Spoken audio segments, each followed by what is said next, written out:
अभीरा की शादी अंशुमान के बदले अरमान से होगी। जी हाँ दोस्तों, सीरियल यह रिश्ता क्या कहलाता है में आने वाला है अब तक का सबसे बड़ा मोड़, एक ऐसा तूफान जो पोतदार हाउस की नींव हिला देगा। कहानी की शुरुआत होती है पोतदार हाउस से, जहां सब कुछ एक भव्य शादी के लिए तैयार है। फूलों से सजी मंडप, रोशनी से जगमगाते हॉल और हर चेहरे पर मुस्कान, क्योंकि आज अंशुमान और अभीरा की शादी है। पर इस चमक के पीछे छिपा है एक तूफान। अरमान की आंखों में बेचैनी है, उसके चेहरे पर उलझन, उसके दिल में हलचल है। और ये हलचल सिर्फ इसलिए नहीं कि वह अभीरा को खो रहा है, बल्कि इसलिए कि उसे अब जाकर सच्चाई का एहसास हुआ है। मायरा, जिसे वह गीतांजलि की बेटी समझता था, असल में पुखी है उसकी और अभीरा की खोई हुई बेटी। अरमान के पैरों के नीचे से ज़मीन खिसक जाती है। वो दौड़ता है, पसीने में भीगा हुआ, आंखों में आंसू और होठों पर बस एक नाम, पुखी। जैसे ही पंडित विवाह के मंत्र पढ़ने लगता वैसे ही अरमान गेट से दाखिल होता है। सबकी निगाहें उसी पर टिक जाती हैं। माहौल एकदम सन्नाटे में बदल जाता है। अभीरा उठती है, आंखों में गुस्सा और दर्द। तुम यहाँ क्यों आए हो, अरमान? क्या अब भी कुछ बाकी रह गया है कहने को?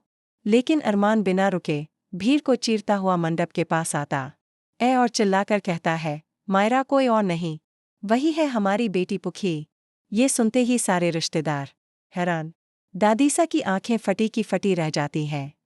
गीतांजलि का चेहरा सफ़ेद पड़ जाता है। अंशुमान स्तब्ध, और अभीरा के हाथ से फूलों की थाली गिर जाती है। वो कांपते हुए मायरा की ओर बढ़ती है और रोते हुए कहती, तू ही मेरी बेटी पुखी है। मायरा पीछे हटती है, उसकी आंखों में सवाल है। नहीं, मैं गीतांजलि, मम्मा की बेटी हूँ। आप मेरी मम्मा कैसे हो सकती हैं?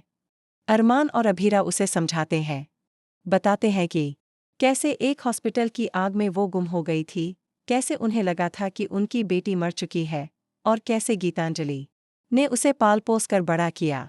मायरा की आंखों से आंसू बहने लगते हैं। उसका दिल टूटता है, लेकिन उसे एक अपनापन महसूस होता है। वो धीरे से कहती है, अगर ये सब सच है तो हाँ, आप ही मेरी मम्मा हो। अभीरा उसे गले से लगा लेती है। अरमान भी दोनों को देखकर रो पड़ता है। अब अंशुमान उठकर कहता है, अभीरा, अब जब तुम्हें तुम्हारी बेटी और तुम्हारा सच्चा प्यार मिल गया है, तो मेरा यहाँ कोई स्थान नहीं। मैं जा रहा हूँ, लेकिन मैं हमेशा तुम्हारी खुशी की दुआ करूँगा। गीतांजलि, जो अब तक चुप थी, मायरा के पास आती है और कहती है, मैं जानती थी कि एक दिन सच्चाई सामने आएगी, लेकिन याद रखना मायरा, मैं हमेशा तेरे साथ थी, हूँ और रहूँगी। मायरा दोनों माँओं को गले लगाती है। मैं 2 मम्माओं की बेटी हूँ, एक ने जन्म दिया और एक ने जीवन दिया। मैं आप दोनों से उतना ही प्यार करती हूँ। पोतदार हाउस की दीवारें इस भावनात्मक मिलन की गूंज से कांप उठती हैं। लेकिन यहाँ कहानी खत्म नहीं होती। दादीसा अरमान को घूरते हुए कहती हैं, तुमने इतनी बड़ी बात छुपाई क्यों? रिश्तों में सच से भागा नहीं जाता। अरमान झुककर कहता है, माफ़ कीजिए दादीसा, मैं डर गया था कि सब कुछ टूट जाएगा, लेकिन अब मैं कुछ नहीं छुपाऊंगा। अब कहानी में आता है एक प्यारा मोड़। मायरा का स्कूल फंक्शन होता है। वह स्टेज पर जाती है, माइक्रोफोन पकड़कर कहती है, मेरी 2 मम्मा हैं, एक जिन्होंने मुझे जन्म दिया और एक जिन्होंने मुझे पाला। आज मैं दोनों को साथ लेकर आई हूँ। ये है मेरी सुपर मॉम्स। पूरा हॉल तालियों से गूंज उठता है। दोनों माँओं की आंखें नम हो जाती हैं। समय गुजरता है।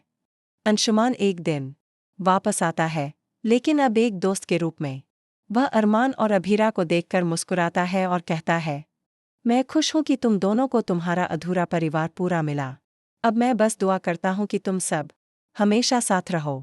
धीरे धीरे पूरा पोतदार परिवार इस रिश्ते को स्वीकार कर लेता है। दादीसा एक दिन मायरा को गोद में लेकर कहती हैं, बच्चे गलत नहीं होते, हमने ही उन्हें समझने में देर कर दी। और अब आता है सबसे बड़ा दिन, अरमान और अभीरा की दोबारा शादी का दिन।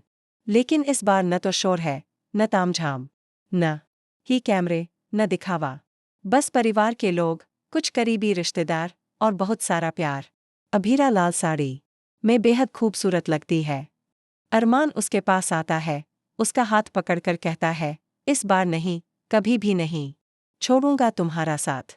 अभीरा उसकी आंखों में झांकती है और कहती है, मुझे फेरे नहीं चाहिए अरमान। मुझे बस यकीन चाहिए। अरमान जवाब देता है, ये यकीन ही अब हमारी नई शुरुआत है। मायरा, दादीसा, गीतांजलि और अंशुमान सब मुस्कुरा रहे होते हैं। पूरा माहौल प्रेम, माफी और रिश्तों के नए सिरे से जुड़ने की मिसाल बन जाता है। और इसी के साथ इस रिश्ते की नई कहानी शुरू होती है, जहां न कोई झूठ होगा, न कोई गलतफहमी, बस सच्चाई, अपनापन और एक दूसरे का साथ।